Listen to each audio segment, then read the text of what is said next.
चलिए भैया, आगे हम लोग बात करने वाले हैं करंट इलेक्ट्रिसिटी के बारे में। देखते हैं करंट इलेक्ट्रिसिटी।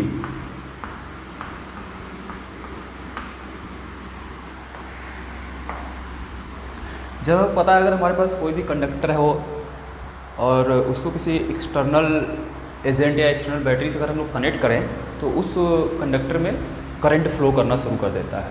ठीक है, तो हम लोग बात करेंगे किस तरीके से करंट फ्लो करेगा और कैसे करेगा और कितना करंट फ्लो करेगा किसी भी कंडक्टर में। तो सबसे पहले हम लोग ये बात करेंगे कि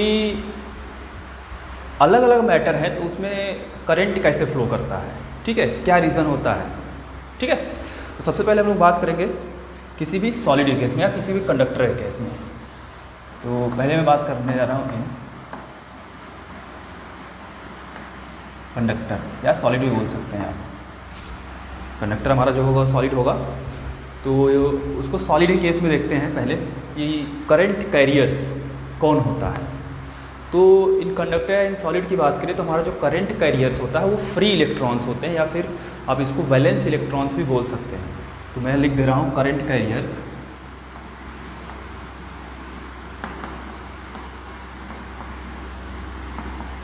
in solid is valence electron और free electrons। ठीक है, तो बात आता है ये वैलेंस इलेक्ट्रॉन होते क्या है भाई, या फ्री इलेक्ट्रॉन्स होते कहाँ, ये कहाँ से आते हैं। तो देखिए थोड़ा समझना है बस आपको। सपोज करते हैं हमारे पास एक एटम है, किसी भी कंडक्टर की बात करें किसी भी सॉलिड की बात करें तो उसमें ढेर सारे एटम्स होते हैं। अब एटम में क्या होता है भाई, पॉजिटिव चार्ज होता है और नेगेटिव चार्ज होता है। या बोल सकते हैं न्यूक्लियस होता है जो पॉजिटिवली चार्ज होता है, या बोल सकते हैं उसके अंदर प्रोटॉन होता है और उसके चारों तरफ इलेक्ट्रॉन हमारा क्या करता है, घूमता रहता है। ठीक है, तो मैं किसी एक एटम की बात करूँगा। सपोज करते हैं ये हमारा न्यूक्लियस है, ये ऑर्बिट है, इसमें इलेक्ट्रॉन मूव कर रहे होंगे। तो देखिए सपोज करते हैं कि इसके आउटर मोस्ट सेल में एक इलेक्ट्रॉन है, आउटर मोस्ट सेल में एक इलेक्ट्रॉन है, इसमें भी कुछ इलेक्ट्रॉन है। चलिए मैं इसमें 2 इलेक्ट्रॉन बना दे रहा हूँ। अब देखिए ये जो न्यूक्लियस है इस इलेक्ट्रॉन पे फोर्स लगाएगा और इस इलेक्ट्रॉन पे भी फोर्स लगाएगा। अगर मैं बात करूँ कि भाई किस पे ज़्यादा फोर्स लगाएगा, तो हम बोलेंगे भाई पहले सेल में जो इलेक्ट्रॉन है इस पर ये न्यूक्लियस ज़्यादा फोर्स लगाएगा, बाहर वाला जो होगा इलेक्ट्रॉन उस पर ये न्यूक्लियस कम फोर्स लगाएगा। तो हमारा जो ऑर्बिट होता है जिस थोड़ा अगर हम लोग ये बात करिए इलेक्ट्रॉन अगर और दूसरे ऑर्बिट में, तीसरे ऑर्बिट में, चौथे ऑर्बिट में है, तो अगर सबसे लास्ट वाला जो ऑर्बिट होगा उसमें जो इलेक्ट्रॉन होगा उस पर ये न्यूक्लियस बहुत स्मॉल फोर्स लगाएगा। ठीक है, ये न्यूक्लियस उस पर बहुत स्मॉल फोर्स लगाएगा। और हम अगर बात करें तो एट रूम टेम्परेचर पे ही ये इलेक्ट्रॉन क्या करता है, यहाँ से जब ये इलेक्ट्रॉन जब ये फोर्स इनके बीच का, ठीक है, इसको आप इलेक्ट्रोस्टैटिक फोर्स बोलेंगे क्योंकि ये नेगेटिव चार्ज है इलेक्ट्रॉन और ये न्यूक्लियस हमारा पॉजिटिव चार्ज होता है। तो इनके बीच जो फोर्स लग रहा है वो बहुत स्मॉल लग रहा है। तो एट रूम टेम्परेचर पे ही ये जो इलेक्ट्रॉन होता है यहाँ से निकल करके बाहर चला जाता है और ये फ्री हो जाता है स्पेस में। स्पेस नहीं, यहाँ हम बात करेंगे कंडक्टर में। ये इलेक्ट्रॉन क्या हो गया, फ्री हो गया मूव करने के लिए। ठीक है, अब ऐसे ही ढेर सारे अगर एटम्स है किसी भी कंडक्टर के अंदर तो ढेर सारे फ्री इलेक्ट्रॉन्स निकल रहे होंगे। ठीक है, तो यही जो फ्री इलेक्ट्रॉन्स होते हैं इसी को वैलेंस इलेक्ट्रॉन भी बोलेंगे क्योंकि ये सबसे आउटर मोस्ट सेल का इलेक्ट्रॉन होता है, इसलिए इसको वैलेंस इलेक्ट्रॉन बोला जाता है। ठीक है, तो ये जो इन सॉलिड की बात करें, इन कंडक्टर की बात करें, जो हमारा करंट कैरियर होता है वो वैलेंस इलेक्ट्रॉन होते हैं या फिर फ्री इलेक्ट्रॉन्स होते हैं। ऐसे बात कर लेते हैं दूसरा, इन लिक्विड की बात करते हैं। ठीक है, अगर हम लिक्विड की बात करें तो लिक्विड में जो हमारा करंट कैरियर्स होता है, देखिए current carriers in liquid is positive and negative charged ions. ठीक है, पॉजिटिव नेगेटिव जो आयन, जैसे अगर मान लेते हैं हमारे पास एक CuSO4 है, ये लिक्विड है, तो इसको हम लोग 2 पार्ट में तोड़ देंगे। किसमें भाई, एक Cu++ and plus SO4 minus minus, ठीक है। तो देखिए इस पे दो पॉजिटिव, ये हमारा पॉजिटिव चार्ज आयन हो गया और ये हमारा निगेटिव चार्ज आयन हो गया। तो यही क्या करेगा भाई, लिक्विड के केस में करंट कैरियर से काम करेंगे, ठीक है। अब ऐसे ही अगर हम लोग गैस की बात कर लेते हैं, थर्ड देख लेते हैं गैस। ये काफ़ी छोटे छोटे पॉइंट है, बस सबको जानना है। तो अगर गैस की बात करें तो गैस में जो होता है हमारा, और गैस में देखिए क्या क्या होगा, एक तो पॉजिटिव आयंस होंगे और इलेक्ट्रॉन्स होंगे, ठीक है। तो गैस के अंदर देखिए क्या क्या होता है और कौन होता है करंट कैरियर्स। तो करंट कैरियर्स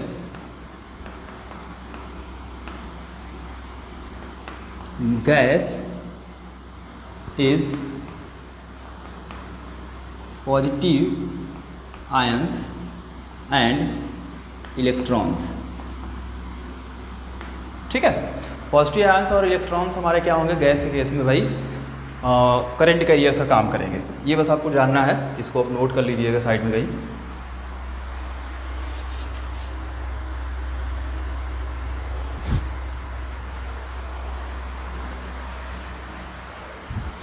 चलिए अब देखते हैं हम लोग फिलहाल यहाँ कंडक्टर के बारे में पढ़ेंगे।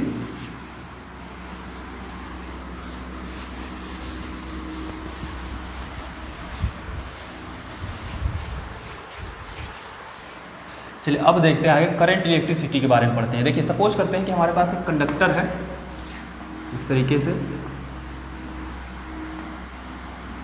ठीक है, और इसमें इलेक्ट्रॉन होंगे भाई, फ्री इलेक्ट्रॉन्स या वैलेंस इलेक्ट्रॉन्स आप बोल सकते हैं, ठीक है। मेरे कुछ इलेक्ट्रॉन फ्री इलेक्ट्रॉन्स बनाए हैं यहाँ पे, और सपोज करते हैं भाई इसको किसी एक्सटर्नल एजेंट या किसी एक्सटर्नल बैटरी से हम लोग कनेक्ट करेंगे, ठीक है। या आप ये बोल सकते हैं कि इस कंडक्टर को हम लोग किसी इलेक्ट्रिक फील्ड में रखेंगे या इसके क्रॉस इलेक्ट्रिक फील्ड अप्लाई करेंगे। तो देखिए अगर ये पॉजिटिव है तो इधर पॉजिटिव प्लेट लगाया तो ये पॉजिटिव चीज़ आ रहा है, इधर निगेटिव हो गया। अब देखिए इसी इलेक्ट्रिक फील्ड में आ गया, तो इलेक्ट्रिक फील्ड का जो डायरेक्शन होगा वो पॉजिटिव से निगेटिव की तरफ होगा, पॉजिटिव चार्ज से निगेटिव की तरफ होता है।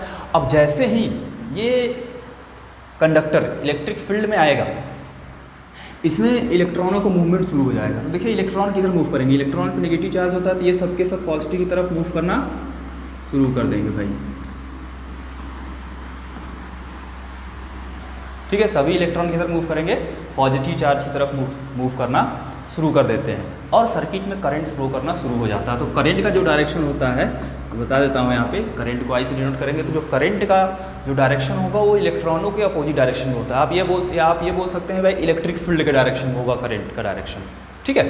तो जो करंट होगा देखिए क्या लिखेंगे, अगर टोटल करंट आई एवरेज देखें हम लोग तो इसको लिखेंगे, सपोज करते हैं डेल्टा क्यू चार्ज है तो delta Q by delta T, ठीक है। इसका यूनिट की बात करते हैं, देखिए यूनिट क्या होगा भाई, यहाँ चार्ज का कूलम पर सेकेंड, इसी को बोला जाता है क्या, एम्पियर। इसको ए से डिनोट करते हैं, ठीक है। तो करंट इलेक्ट्रिसिटी या करंट का जो हमारा फॉर्मूला होगा ये delta Q by delta T होगा और यूनिट जो होगा वो एम्पियर होता है। अगर हम लोग बहुत स्मॉल टाइम पे बात करें तो देखिए करंट क्या होगा, तो limit delta T tends to 0 करेंगे, यहाँ delta Q by delta T, तो इसको क्या बोला जाएगा भाई, लिख सकते हैं D Q by D T लिखा जा सकता है इस तरीके से, करंट इज इक्वल टू, ठीक है। अच्छा थोड़ा यहाँ देख लेते हैं डिफरेंशिएशन है, थोड़ा ग्राफ की बात कर लेते हैं यहाँ पे। देखिए ग्राफ, अगर हम लोग चार्ज और टाइम के बीच अगर ग्राफ बनाएं, ये हमारा चार्ज Q हो गया, ये टाइम T हो गया, ठीक है। ग्राफ बना दिए कुछ इस तरीके से, मान लेते हैं किसी टाइम T पे कुछ चार्ज का फ्लो होगा T1 पे और ये T2 पे कुछ होगा। तो देखिए इस ग्राफ का जो भी स्लोप होगा वो हमको बताएगा करंट। अगर हमको चार्ज और टाइम के बीच में ग्राफ दिया हुआ है, इस ग्राफ का जो भी स्लोप होगा, स्लोप की बात करें तो मतलब tan थीटा, इस ग्राफ का जो भी, आप इसे पिछले वाले क्लास में पढ़े होंगे भाई, स्लोप पढ़ना क्लास 11th में स्लोप के बारे में। तो अगर D Q by D T है तो हम लिख सकते हैं slope of graph between charge and time, ठीक है। अगर हमको चार्ज और टाइम के बीच में ग्राफ दिया है तो उस ग्राफ का जो भी स्लोप होगा वो हमको बताएगा करंट, ठीक है।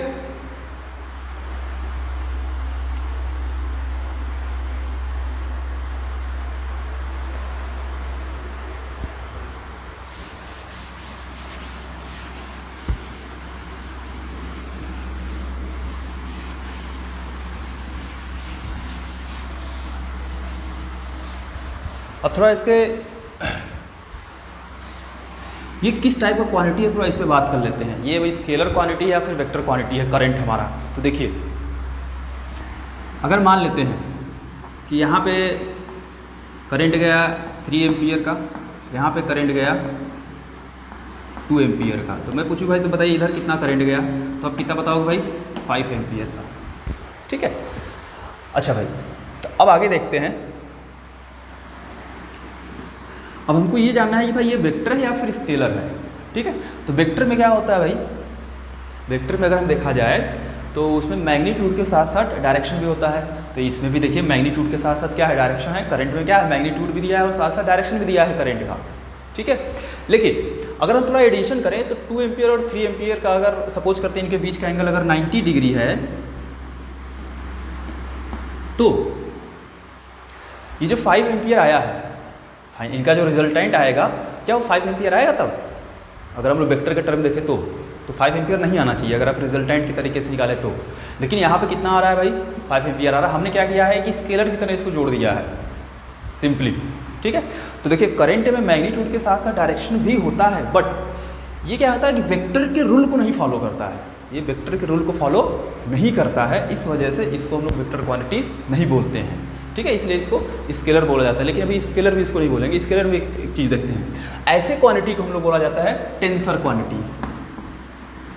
क्या बोलेंगे, टेंसर क्वांटिटी बोला जाता है। ठीक, लेकिन अगर आपको कभी एग्जाम में आता है, जैसे अगर ऑप्शनल क्वेश्चन है तो उसमें अगर टेंसर क्वांटिटी नहीं है तो इसको हम लोग स्केलर ही बोलेंगे। ठीक है,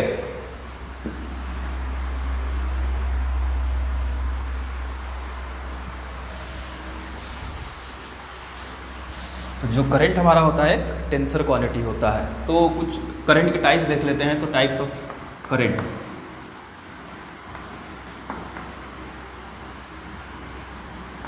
पहला रहेगा स्टेडी करंट। इसको कांस्टेंट करंट भी बोल सकते हैं। जैसे अगर किसी भी कंडक्टर में अगर टाइम के साथ करंट हमारा कांस्टेंट फ्लो कर रहा है तो ऐसे करंट को हम लोग बोलते हैं स्टेडी करंट। जैसे अगर मैं इसका ग्राफ बनाना चाहूँ, देखिए ये हमारा टाइम एक्सिस हो गया और ये हमारा करंट एक्सिस हो गया। तो इस केस में देखिए टाइम के साथ करंट हमारा क्या है, बिल्कुल कांस्टेंट है। तो अगर टाइम के साथ अगर हमारा करंट कांस्टेंट रहता है तो ऐसे करंट को हम लोग बोलते हैं स्टेडी करंट। दूसरा देख लेते हैं यहाँ पे हम लोग वेरिंग करंट।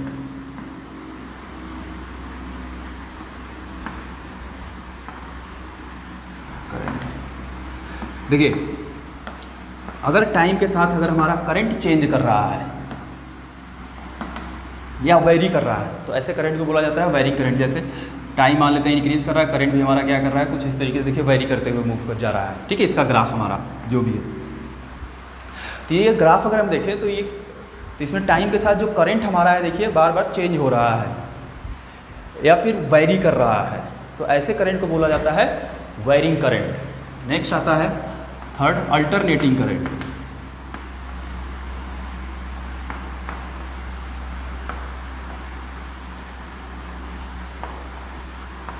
अल्टरनेटिंग करंट देख लेते हैं भाई क्या होता है। तब ये टाइम एक्सिस हो गया, ये करंट एक्सिस हो गया।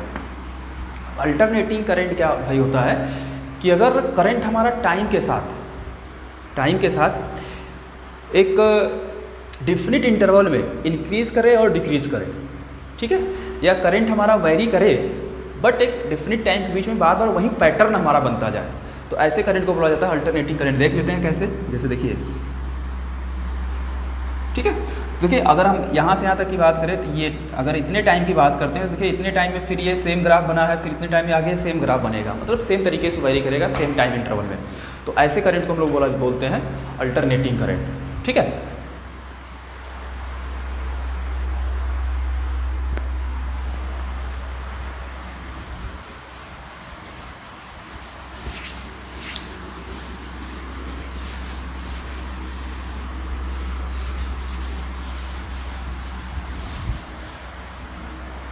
चलिए आगे बात करने वाले भाई हम ड्रिफ्ट वेलोसिटी की।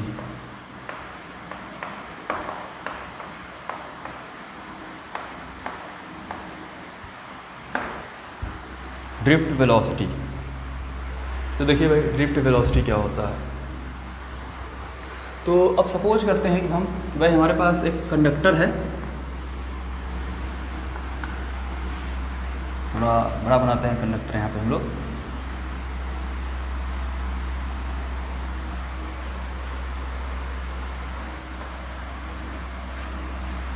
ये हमने किसी एक्सटर्नल बैटरी से इसको कनेक्ट कर दिया है, जिसका पोटेंशियल डिफरेंस V लेते हैं।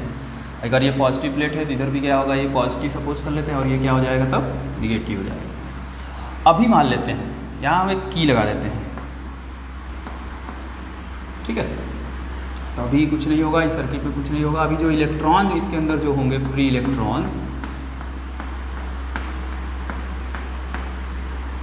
वो अपना जिगजैग मोशन कर रहे होंगे कहीं इसके अंदर, ठीक है। ये इधर गया, ये इधर गया, ये कहीं इधर गया। ये कोई मैंने कुछ इलेक्ट्रॉन्स दिए हैं इसके अंदर, और सपोज करते हैं कि इसका लेंथ जो है भाई वो L होने वाला है, और इसका कुछ क्रॉस सेक्शन एरिया भी होगा। चलिए हम एरिया कितना ले लेते हैं, A ले लेते हैं। तो अभी देखिए हमने क्या किया, अभी इस की को क्लोज नहीं किया है या स्विच को ऑन नहीं किए हैं, तो उस केस में इस कंडक्टर के अंदर जो भी इलेक्ट्रॉन्स होंगे वो अपना जिगजैग मोशन कर रहे होंगे, ठीक। अब देखो जैसे ही हम लोग इस की को क्लोज करेंगे, मतलब स्विच को ऑन करेंगे, तुरंत क्या होगा भाई, ये पॉजिटिव या निगेटिव होगा, ये इलेक्ट्रिक फील्ड में आ जाएगा, और जो इलेक्ट्रिक फील्ड का डायरेक्शन हो जाएगा वो पॉजिटिव से निगेटिव की तरफ होगा। क्या पता चल रहा है आपको। अब इलेक्ट्रॉन क्या करना शुरू करेंगे, देखिए अब जो भी इलेक्ट्रॉन होंगे वो सब के सब, अभी तो जिगजैग मोशन इधर तो कर रहे थे जब हमने इस स्विच को क्लोज ओपन ऑफ रखा था या ओपन रखा था। जैसे ही हम लोग इस स्विच को ऑन करेंगे क्या होंगे, ये सभी के सभी इलेक्ट्रॉन इस डायरेक्शन में मूव करना शुरू करेंगे, टर्न लेना शुरू करेंगे। सभी इलेक्ट्रॉन ये इधर टर्न लेगा, ये इधर टर्न लेगा, तो इनका जो डायरेक्शन होगा एक पॉजिटिव चार्ज की तरफ हो जाता है। या हम ये बोलेंगे कि ये जो भी इलेक्ट्रॉन होंगे वो सबके सब ड्रिफ्ट करना शुरू कर जाते हैं। क्या करेंगे, ड्रिफ्ट करना शुरू कर जाते हैं जैसे ही किसी इलेक्ट्रिक फील्ड में आते हैं, या जैसे हम लोग किसी एक्सटर्नल बैटरी से कनेक्ट करेंगे किसी भी कंडक्टर को, तो ये सभी के सभी इलेक्ट्रॉन भाई ड्रिफ्ट होने लगते हैं, ठीक है। किधर भाई, एक पर्टिकुलर डायरेक्शन में। पर्टिकुलर डायरेक्शन बोले तो इलेक्ट्रिक फील्ड का अपोजिट डायरेक्शन में या फिर पॉजिटिव प्लेट की तरफ, ऐसा बोल सकते हैं। तो ये जो इलेक्ट्रॉन ड्रिफ्ट किए, तो मैं मान लेता हूँ एक चीज़ और देख लेते हैं। मान लेते हैं पहला इलेक्ट्रॉन, इसकी वेलोसिटी u1 होगा, इनिशियल वेलोसिटी। इसका u2 सपोज कर लेते हैं, इसका u3 सपोज कर लेते हैं, इसका u4 सपोज कर लेते हैं। ऐसे ढेर सारे इलेक्ट्रॉन होंगे, तो इवन लास्ट वाले का सपोज करेंगे। तो ये इनिशियल वेलोसिटी है जब हम लोग ने इसको कनेक्ट नहीं किया था बैटरी से। जैसे ही बैटरी से कनेक्ट करेंगे इसकी वेलोसिटी चेंज हो जाएगी। मान लेते हैं इधर वेलोसिटी v1 आ गया, इधर इसका v2 हो गया, इसका v3 हो गया, इसका v4 हो गया, ऐसे ही लास्ट वाले का v1 हो जाएगा, ठीक है। तो ये जो फाइनल वेलोसिटी आया ड्रिफ्ट होने के बाद, इनकी जो वेलोसिटी का जो भी एवरेज आएगा, ध्यान रहे, इनकी फाइनल वेलोसिटी का जो भी एवरेज होगा इन इलेक्ट्रिक फील्ड, उसी को बोला जाता है ड्रिफ्ट वेलोसिटी, ठीक है। उसी वेलोसिटी को बोलेंगे ड्रिफ्ट वेलोसिटी। इसको हम लोग बोलते भी, ये जब जैसे इलेक्ट्रिक फील्ड में रखेंगे ये इलेक्ट्रॉन क्या करेंगे, पॉजिटिव प्लेट की तरफ ड्रिफ्ट करना शुरू कर देते हैं। तो इनका जो एवरेज वेलोसिटी होगा उसी को बोला जाता है ड्रिफ्ट वेलोसिटी, ठीक है। अच्छा, जब ये देखिए यहाँ पे इलेक्ट्रॉनों का क्या हो रहा है, वेलोसिटी चेंज हो रही है। वेलोसिटी चेंज हो रही है, इसका मतलब ये हो कि इलेक्ट्रॉन एक्सेलरेट भी हो रहे होंगे। तो इलेक्ट्रॉन का एक्सेलरेशन देख लेते हैं थोड़ा सा। यहाँ पे एक्सेलरेशन क्या होगा पहले हम लोग बात करेंगे।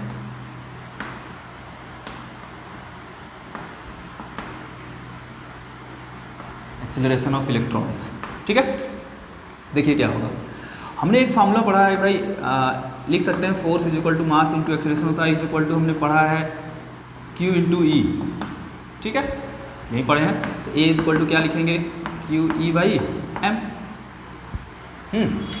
अच्छा, अब यहाँ पे देखिए अगर इसको लिखें तो Q की वैल्यू यहाँ क्या है, फ्री इलेक्ट्रॉन्स है हमारे, तो इसको लिखा जाएगा vector A is equal to E capital E by M, ठीक है। अब देखिए ये चेंज नहीं होने वाला है क्योंकि ये सभी इलेक्ट्रॉन सेम इलेक्ट्रिक फील्ड में रखे हैं, सभी इलेक्ट्रॉन पे सेम चार्ज होगा और सभी इलेक्ट्रॉन का मास भी क्या होता है, सेम होता है। इसलिए हर एक इलेक्ट्रॉन का जो एक्सेलरेशन होगा वो यही होने वाला है। क्लियर है, हर एक इलेक्ट्रॉन का जो एक्सेलरेशन होगा वो यही होगा, is equal to E by M।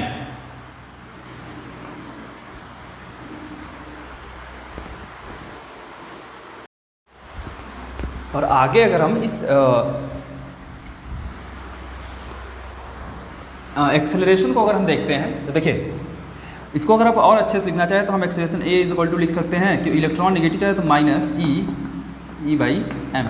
अब देखिए माइनस साइन हमको क्या बताएगा यहाँ पे ना, अगर हम लोग इसको वेक्टर फॉर्म में नहीं लिख रहे हैं तब माइनस साइन हमको यहाँ पे ये बताने वाला है कि देखिए जो इलेक्ट्रॉन्स का जो इलेक्ट्रॉन जो एक्सेलरेट होंगे वो इलेक्ट्रिक फील्ड के अपोजिट डायरेक्शन में होने वाले हैं। ठीक है, यहाँ पे नेगेटिव साइन हमको ये इंडिकेट करता है। तो यहाँ से ये एक्सेलरेशन मिलता है हमको इस इलेक्ट्रॉन्स का। अब आगे बात करते हैं, अब हम क्या करेंगे, ड्रिफ्ट वेलोसिटी निकालने की कोशिश करेंगे। ड्रिफ्ट वेलोसिटी हमको पता चल चुका है, इनकी फाइनल वेलोसिटी का जो भी एवरेज होगा वही हमको ड्रिफ्ट वेलोसिटी बताएगा। तो देखिए, तो सपोज करते हैं इसमें जो इलेक्ट्रॉन्स है सबकी इनिशियल वेलोसिटी ऑफ मैं लिख रहा हूँ इनिशियल वेलोसिटी ऑफ इलेक्ट्रॉन्स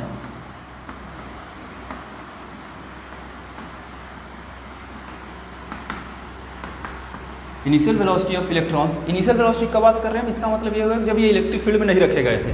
ठीक है, is u1 u2 u3 un ले लेते हैं लास्ट में, and in electric field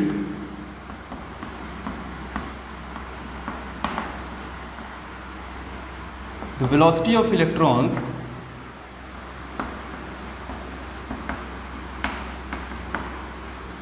suppose करते हैं कितना रहेगा भाई, v1 v2 v3 v4, last वाले कितना हो जाएगा, v1 हो जाएगा।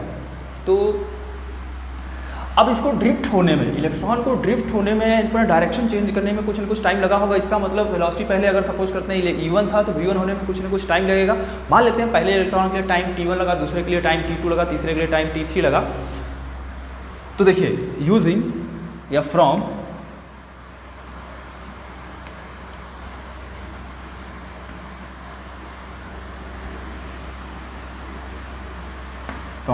इक्वेशन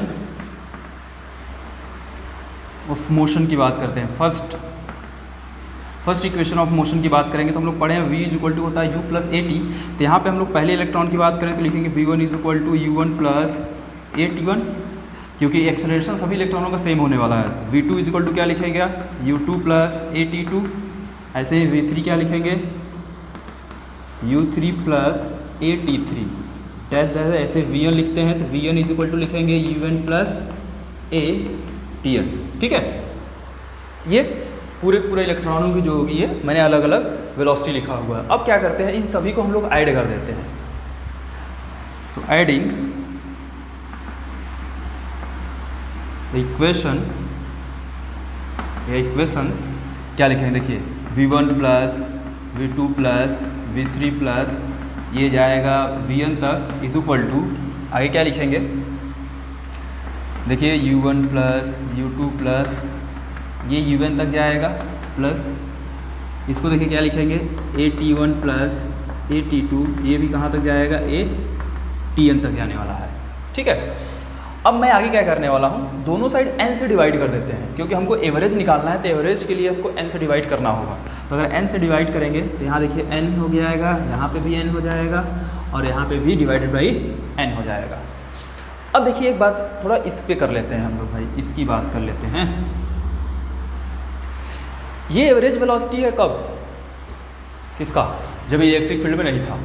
ठीक है, तो उस समय देखिए इनका जो एवरेज होगा, अगर देखिए एक इलेक्ट्रॉन अगर कहीं इस डायरेक्शन में मूव कर रहा है तो एक दूसरा इलेक्ट्रॉन जस्ट इसके अपोजिट डायरेक्शन में कहीं ना कहीं मूव कर रहा होगा, तो जिसकी वजह से ये दोनों एक दूसरे को क्या करेंगे, कैंसिल आउट कर देंगे। तो अगर हम इनका इनिशियल वेलोसिटी का अगर एवरेज देखा जाए तो इसकी वैल्यू भाई 0 होने वाली है। इसकी वैल्यू कितनी आने वाली है, 0 आने वाली है। अब इसी को क्या बोलेंगे, इस पे आते हैं, जो फाइनल वेलोसिटी का जो भी एवरेज होता है उसी को हम लोग बोलते हैं ड्रिफ्ट वेलोसिटी। ठीक है, तो ये हमारा क्या, ये हमको क्या बताएगा, ड्रिफ्ट वेलोसिटी बताएगा। इसी को मैं ड्रिफ्ट वेलोसिटी vd बोलने वाला। ठीक है, तो vd इज इक्वल टू, ये पूरा टर्म 0 हो गया, समझ गए कैसे।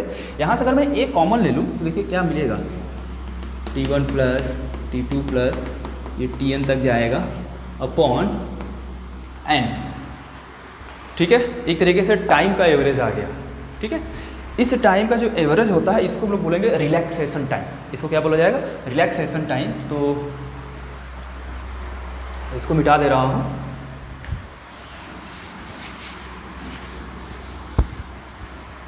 और इसको हम लोग टाउ से डिनोट करेंगे। तो देखिए V D is equal to क्या लिखेंगे, ए टाउ। यहाँ पे टाउ क्या है भाई, रिलैक्सेशन टाइम।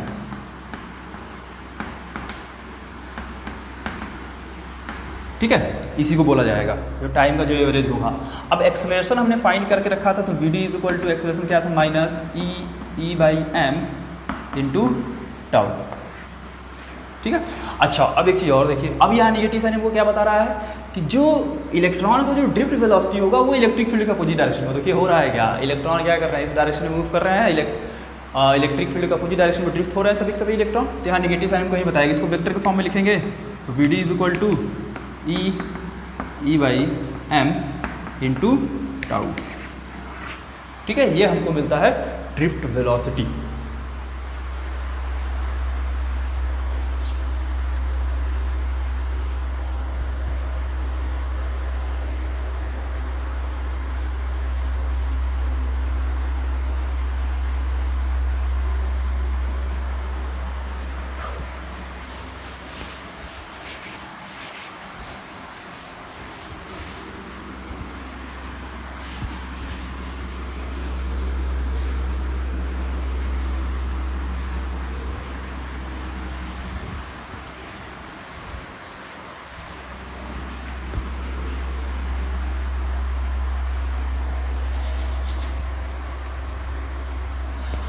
चलिए आगे हम लोग बात करेंगे relation between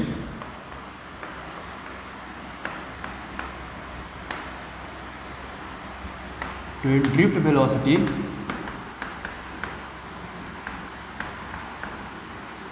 and electric current. या ये भी क्वेश्चन आपको पूछ सकता है कि भाई इलेक्ट्रिक करंट बताइए in the term of drift velocity. ठीक है, तो यहाँ पे मैं एक चीज़ सपोज करूँगा। देखिए मैंने डायग्राम यही रहने दिया है क्योंकि हमें कोई सी डायग्राम की जरूरत पड़ेगी। मैंने सपोज किया कि इस कंडक्टर का लेंथ L है और इसका जो क्रॉस सेक्शन एरिया है वो A है। तो एक चीज़ सपोज करेंगे भाई कि इसमें जो नंबर ऑफ इलेक्ट्रॉन्स या फ्री इलेक्ट्रॉन्स भी बोल सकते हैं, number of electron per unit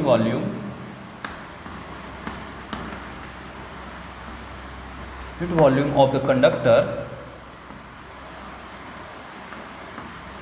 is n। ठीक है, स्मॉल n लेते हैं। जो स्मॉल n है ये हमारा number of electrons per unit volume है। ठीक है, तो आगे मैं बात करने वाला हूँ तब बताइए टोटल इलेक्ट्रॉन्स या total charge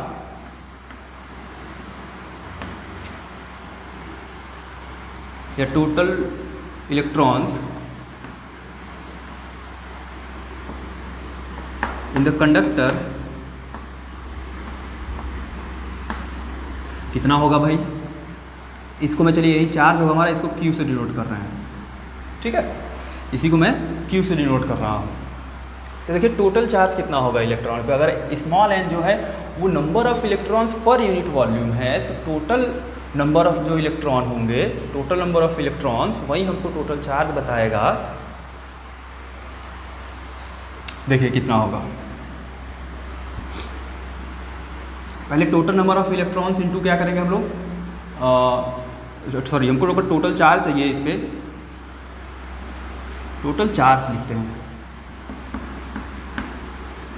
Q is equal to formula आप पढ़े थे Ne। ठीक है, बट वहाँ पे जो n था वो नंबर ऑफ इलेक्ट्रॉन्स था, तो हमको टोटल नंबर ऑफ इलेक्ट्रॉन्स यहाँ देखिए कितने होंगे। यहाँ जो स्मॉल n है या number of electrons per unit volume है, तो टोटल इलेक्ट्रॉन्स जो होगा यहाँ पे n, एरिया में लेंथ से हम क्या करेंगे, इस कंडक्टर का मल्टीप्लाई करेंगे, इनटू क्या लिखेंगे E। ये टोटल नंबर ऑफ इलेक्ट्रॉन्स हो गया इस कंडक्टर के अंदर। Q is equal to Ne होता है, ये फॉर्मूला पढ़े हैं हम लोग। तो NaL इंटू E, ये टोटल चार्ज होगा। ठीक है, अब आगे देखिए, अब हमको चाहिए भाई, अब कोई इलेक्ट्रॉन है इस साइड से देखिए मूव करके इस साइड अगर आ रहा है तो उसको कितना टाइम लगा। ठीक है, तो टाइम टेकन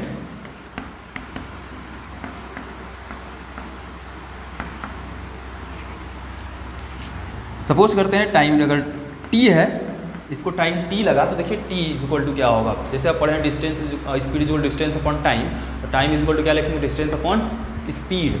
अब देखिए कितना डिस्टेंस ट्रेवल कर रहा है, एल लेंथ के बराबर या कंडक्टर के लेंथ के बराबर डिस्टेंस कवर करेगा, और वेलोसिटी कितनी होगी, ड्रिफ्ट वेलोसिटी के बराबर होने वाला है। तो इसको टाइम लिखने वाला हूँ मैं L/v/d। ठीक है, अब करंट पे आते हैं। तो करंट देखिए, इलेक्ट्रिक करंट का फॉर्मूला हम लोग पढ़े हैं, क्या पढ़े हैं भाई, इलेक्ट्रिक करंट I = Q/T, यही पढ़े हैं। अब Q की वैल्यू कितना है भाई, NAL/E/L/VD। अब L से L कैंसिल हो गया, तो करंट I = क्या लिखेंगे, देखिए NEA/VD। अब ये करंट होगा किसी भी कंडक्टर में। ये देखिए ड्रिफ्ट वेलोसिटी के टर्म में हमको यहाँ करंट मिल गया है, तो I = NEA/VD, ये हमारा करंट होने वाला है इस कंडक्टर के अंदर।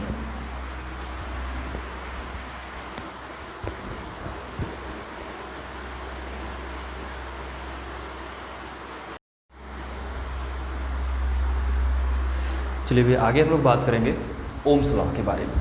ठीक है, तो देखते हैं ओम्स लॉ।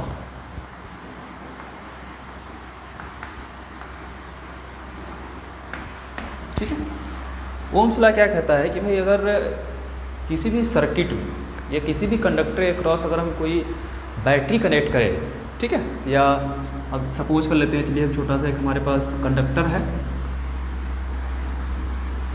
इसके क्रॉस एक बैटरी लगाते हैं, इसका पोटेंशियल डिफरेंस रहेगा V। तो सर्किट में भाई क्या होगा, करंट फ्लो करेगा। चलिए मैं मान लेता हूँ इस तरीके से भाई सर्किट में करंट फ्लो कर रहा है, करंट मान लेते हैं I फ्लो कर रहा है। ठीक है, तो ओम्स ने ये बताया कि at constant temperature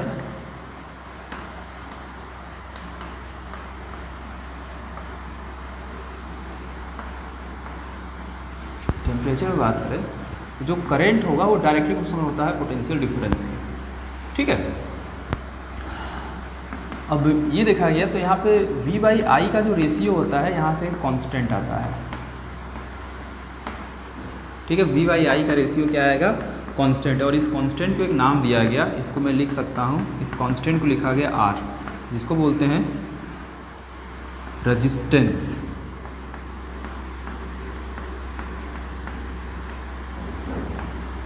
of the conductor. ठीक है, इसको हमने R नाम दिया, इसको बोलेंगे रेजिस्टेंस ऑफ द कंडक्टर। अब देखिए इस R की बात कर लेते हैं, तो रेजिस्टेंस इसका यूनिट देख लेते हैं पहले क्या होगा। तो यूनिट होगा इसका, देखिए वोल्ट पर एम्पियर लिखा जाएगा इसको, वोल्ट पर एम्पियर, और इसी को बोला जाता है ओम, इसका यूनिट नाम दिया गया ओम, और इसका ये सिंबल होता है ओम का। तो रेजिस्टेंस का यूनिट होगा वो होगा ओम, और इसको इस तरीके से रिप्रेजेंट किया जाएगा। अच्छा भाई, तो एक चीज़ और देखते हैं इसमें, अगर हम लोग वोल्टेज और करंट के बीच ग्राफ बनाते हैं, मान लेते हैं ये हमारा वोल्टेज एक्सिस हो गया और ये हमारा करंट एक्सिस हो गया।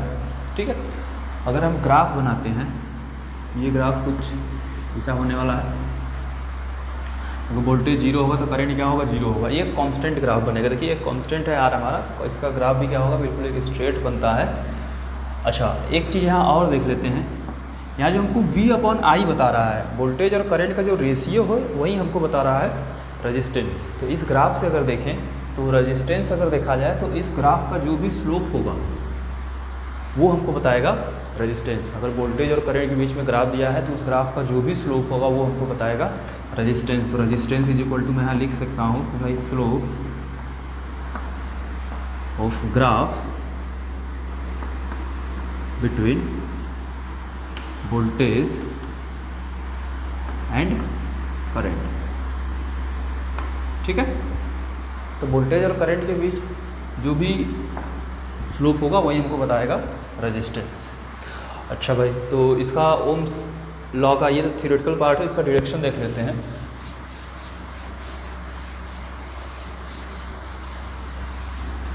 तो सबको इतना रखना याद रखना है कि भाई जो V/I होगा या V और I का जो रेशियो होगा वही हमको बताएगा रेजिस्टेंस। तो देखिए भाई, अभी हमने एक फॉर्मूला पढ़ा था, यहाँ मैं लिख दे रहा हूँ डिडक्शन ऑफ ओम्स लॉ।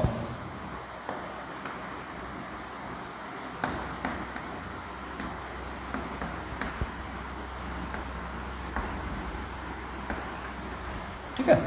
तो जैसा हमको पता है कि we know that drift velocity का फॉर्मूला लिखूंगा मैं यहाँ पे, drift velocity V D is equal to, हम लोग पढ़े हैं क्या, E by M into tau.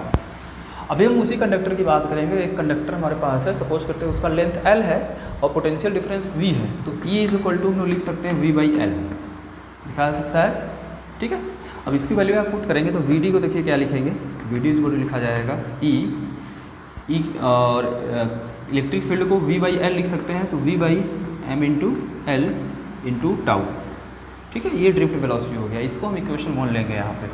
और हमने करंट का फार्मूला पढ़ा है अभी भाई, करंट इज इक्वल टू, देखिए electric current is equal to, हमने ये पढ़ा था electric current is equal to, पढ़ा था हमने N E A into V D, ये रहा इक्वेशन सेकेंड।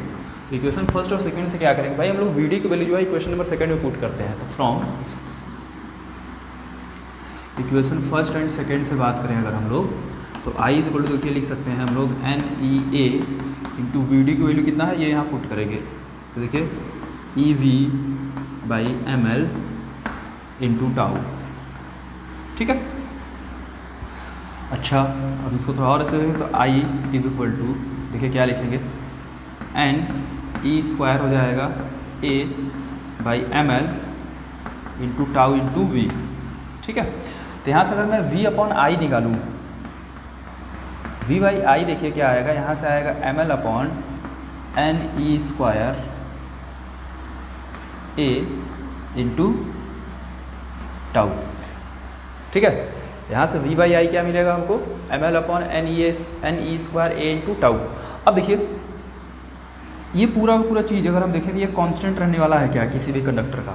ठीक है, और v बाई आई की वैल्यू रेशियो जो होता है वो हमेशा कांस्टेंट होता है, तो यही कांस्टेंट आया जिसको हम लोग बोलेंगे रेजिस्टेंस। तो ये देखिए इसको, इसी को हम लोग बोलेंगे यहाँ पे रेजिस्टेंस। अगर कंपेयर कराते हैं ओम्स लॉ को, इससे अगर कंपेयर कराएं तो R is equal to V by I था, और यहाँ v by I is equal to ये है, तो मतलब यही जो रेजिस्टेंस होगा। ठीक है, तो मैं लिख दे रहा हूँ फ्रॉम ओम्स लॉ, क्या पढ़े थे, v बाई आई को हम R बोलते हैं, और ये v by I is equal to ये है, तो मतलब R इज इक्वल टू क्या लिख सकते हैं भाई हम लोग, M L upon N E square A into tau. ठीक है, अब देखिए इसका मतलब ये जो हमारा रेजिस्टेंस होता है वो वोल्टेज और करंट पे डिपेंड नहीं करता है, वो किस पे डिपेंड करता है, इलेक्ट्रॉन का मास कांस्टेंट होने वाला लेंथ ऑफ द कंडक्टर। ठीक है, इस पर डिपेंड करेगा लेंथ ऑफ द कंडक्टर। जो रेजिस्टेंस हमारा है वो डायरेक्टली प्रोपोर्शनल है लेंथ के। इसका मतलब ये है कि अगर हम लोग कंडक्टर का लेंथ बढ़ाएंगे, तो रेजिस्टेंस भी क्या हो जाएगा, बढ़ जाएगा। एन हमारा क्या होता है, number of electrons per unit volume. ठीक है, पर यूनिट वॉल्यूम जितने भी ज़्यादा नंबर ऑफ इलेक्ट्रॉन्स होंगे उसका रेजिस्टेंस उतना कम हो जाएगा। ये कांस्टेंट रहने वाला। क्रॉस सेक्शन एरिया की बात करते हैं, अगर किसी भी कंडक्टर का क्रॉस सेक्शन एरिया अगर हम बढ़ाते हैं, ठीक है, तो रेजिस्टेंस देखिए क्रॉस सेक्शन एरिया के इनवर्सली प्रोपोर्शनल है। ठीक है, अगर क्रॉस सेक्शन एरिया हम लोग बढ़ाते हैं तो रेजिस्टेंस हमारा क्या होता है, घट जाता है। और टाउ रिलैक्सेशन टाइम की बात करते हैं, तो ये देखिए भाई इनवर्सली प्रोपोर्शनल है। अगर रिलैक्सेशन टाइम अगर हम लोग बढ़ाएंगे तो रेजिस्टेंस क्या हो जाएगा, घट जाएगा, और रिलैक्सेशन टाइम अगर हम लोग घटा दें तो रेजिस्टेंस हमारा बढ़ जाता है। यही लगे यार, अगर हम टेम्परेचर की बात कर लें, टेम्परेचर पे किस तरीके से रेजिस्टेंस डिपेंड करता है, तो किसी भी कंडक्टर का अगर हम टेम्परेचर बढ़ाएंगे, ठीक है, तो जो इलेक्ट्रॉनों का मूवमेंट हो काफ़ी तेज़ी से होने लगेगा। जब काफ़ी तेज़ी से होगा तो जो रिलैक्सेशन टाइम है वो हमारा डिक्रीज कर जाता है। ठीक है, ड्रिफ्ट करेंगे इलेक्ट्रॉन भाई, तो ड्रिफ्ट वो क्या करेंगे, थोड़ा जल्दी हो जाएगा, टेम्परेचर बढ़ाएंगे हम लोग तो। ठीक है, तो जो रिलैक्सेशन टाइम है हमारा घट जाता है, जिसकी वजह से रेजिस्टेंस क्या होता है, बढ़ जाता है। तो याद रखेंगे हम आपकी, अगर हम लोग किसी भी कंडक्टर का अगर टेम्परेचर बढ़ाते हैं तो रेजिस्टेंस क्या होता है, बढ़ता है, और टेम्परेचर उसका घटाते हैं तो रेजिस्टेंस हमारा घटता है। ठीक है, ये टेम्परेचर के साथ रिलेशन मैंने बता दिया, और ये कुछ इस तरीके से आप चीज़ें याद रखेंगे।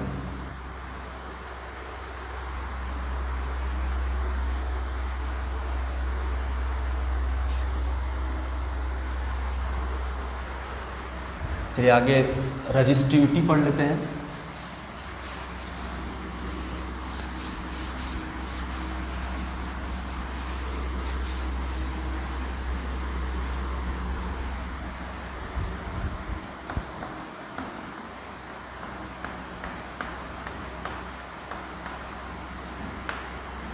Resistivity of the conductor.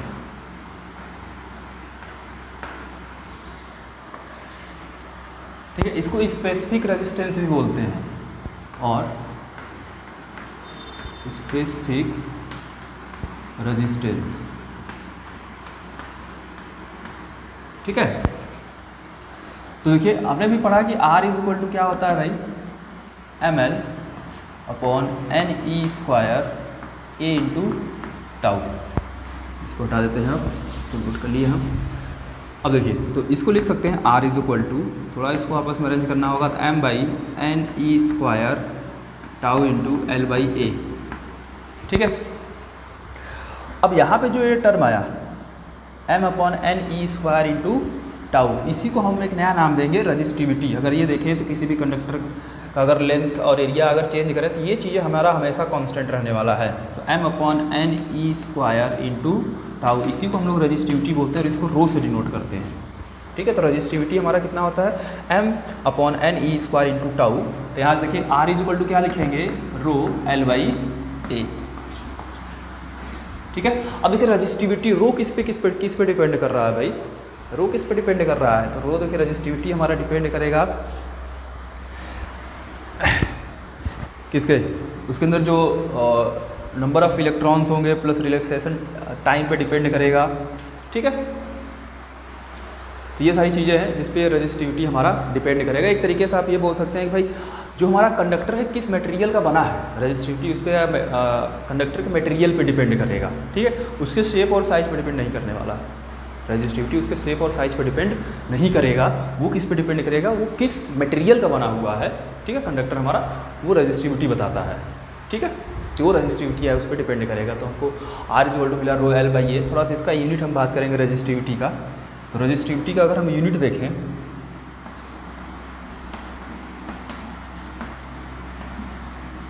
रो, तो यहाँ से रो इज इक्वल टू अगर मैं देखूँ तो यहाँ क्या आएगा भाई, देखिए R into A by L आएगा।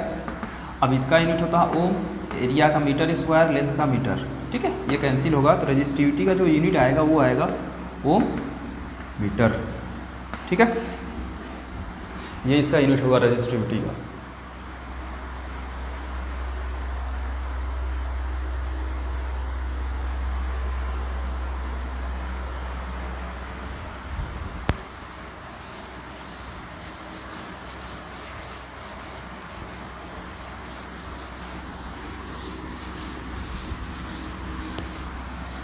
आगे देखिए मैं बात करने वाला हूँ कंडक्टिविटी।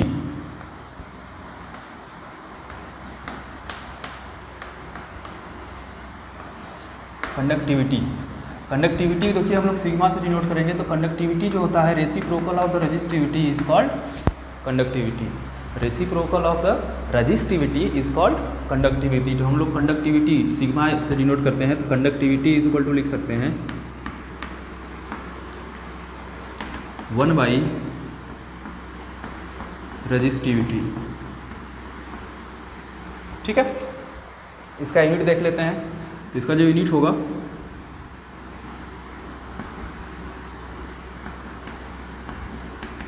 यूनिट ऑफ कंडक्टिविटी, देखिए क्या होगा, रजिस्टिविटी यूनिट हमने पढ़ा है कि भाई ओम मीटर। ठीक है, तो इसका यूनिट हो जाएगा ओम इनवर्स मीटर इनवर्स। ठीक है, अब ओम इनवर्स को एक नया नाम बोलते हैं, महो बोलते हैं। ठीक है, इसको उल्टा लिखते हैं तो महो पर मीटर, इसको मैं महो लिख रहा हूँ, महो पर मीटर। ठीक है, ये कंडक्टिविटी का यूनिट होगा। आगे इसी में पढ़ रहते हैं कंडक्टेंस। इसको हम लोग जी से डिनोट करते हैं कंडक्टेंस को। ठीक है, कंडक्टेंस देखिए क्या होता है, छोटा छोटा टॉपिक है जो आपको जानना है।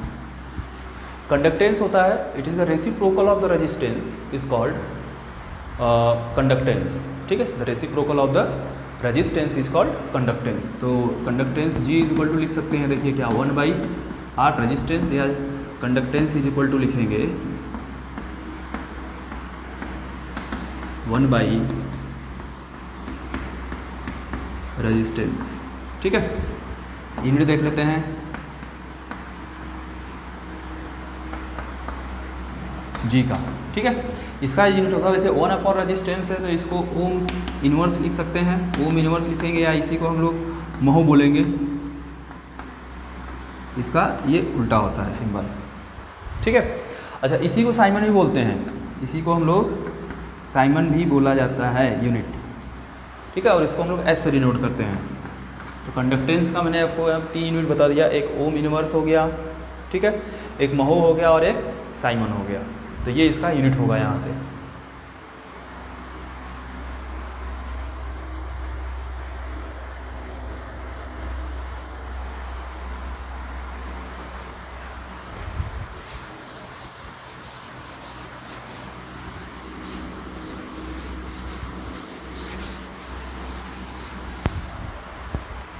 आगे बात करने वाले हैं हम लोग करंट डेंसिटी।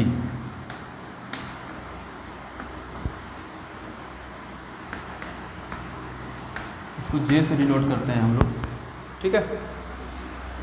तो देखिए करंट डेंसिटी हमारा होता है किसी भी कंडक्टर के पर यूनिट एरिया से या per unit cross section area से जितने भी करंट पास करेगा, ठीक है, वो हमारा होता है करंट डेंसिटी। तो जे इज इक्वल टू लिखते हैं हम लोग करंट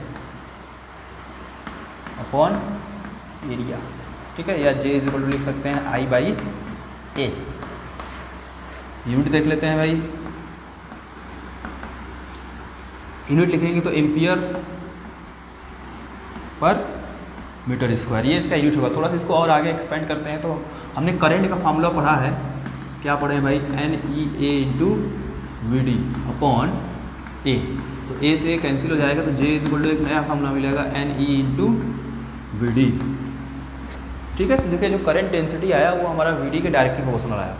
अगर वी डी बढ़ेगा करंट डेंसिटी बढ़ेगा, और वी डी घटेगा तो करंट डेंसिटी भी हमारा डिक्रीज करेगा, ठीक है। यहाँ से अगर मैं इसको वेक्टर के फॉर्म में लिखूँ, करंट डेंसिटी एक वेक्टर क्वांटिटी होता है, J is equal to N E into V D, ऐसे भी लिखा जा सकता है।